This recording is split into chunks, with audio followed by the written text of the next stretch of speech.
Good morning, everybody. It's a very busy press day today.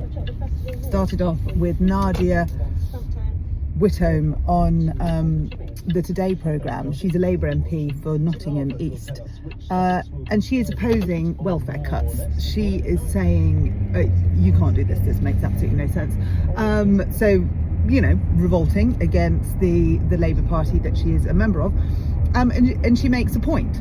And the point is, if you were to tax 2% on the super wealthy, you would raise £28 billion a year. Now, this isn't new. We've been saying that for a long time. When Bridget Phillipson has been saying, come up with a different way to fund education. If you're not going to do it through VAT on private education, how are you going to do it? I mean, I don't know how many times we've said this, Bridget. Now your own party is saying it to you. So do you believe your own facts or not? Do you believe what comes from your own party, or are you not interested?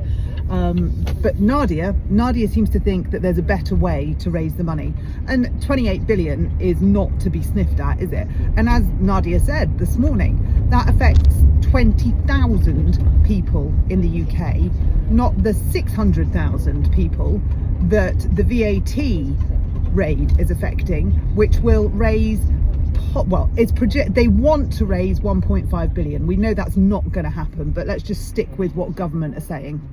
They want it to raise 1.5 billion. Well, here's 28 billion on the plate for you, Bridget. So why are you turning it down? You know, I don't know anyone in this economic climate at the minute that is turning down money. I'm putting stuff on Facebook Marketplace like it's going out of fashion. Got a really lovely chest of drawers if anybody wants them at the minute.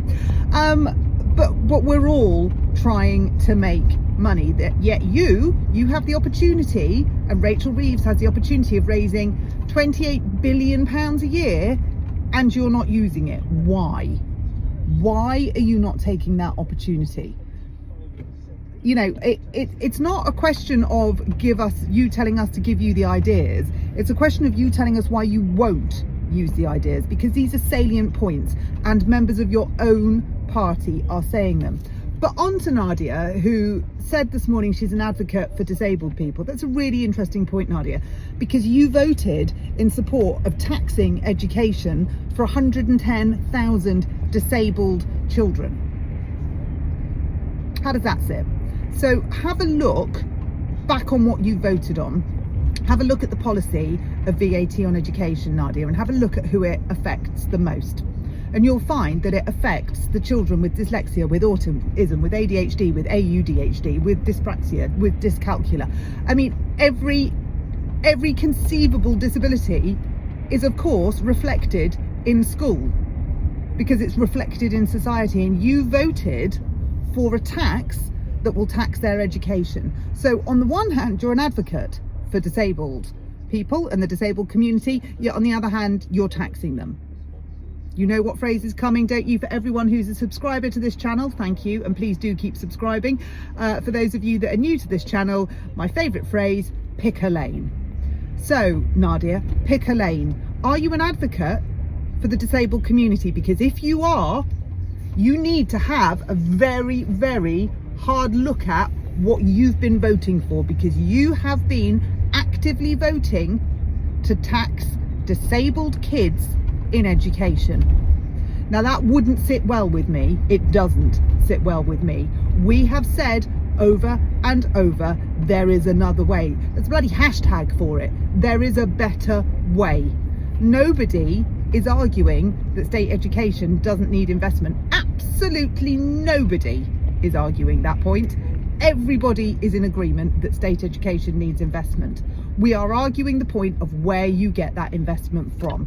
Your party, Nadia, you're looking at getting it from children. You're looking at taxing the education of children, and you're looking at taxing the education of 110,000 disabled children in private schools. But yet you won't tolerate that in welfare cuts.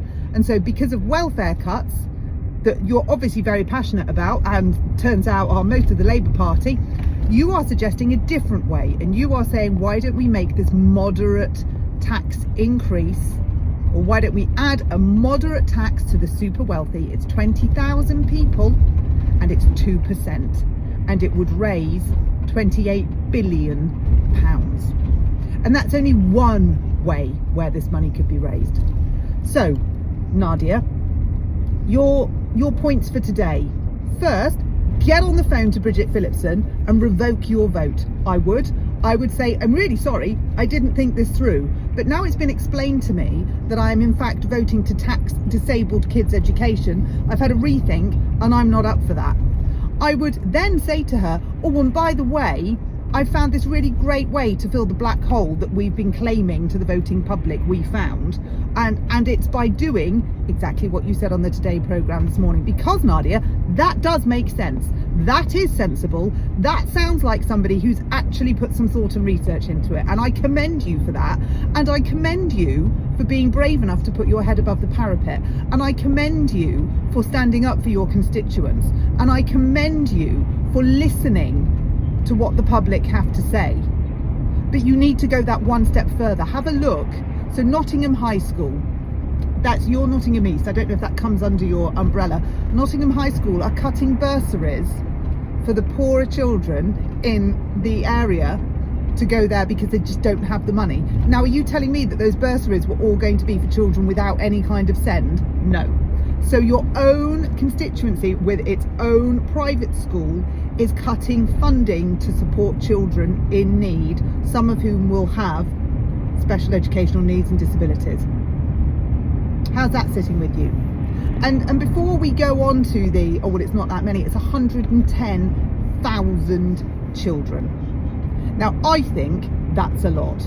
And I think, as a SEND child myself at school, and another video later about Jamie Oliver, so much of what he resonates, or what he says resonates with me.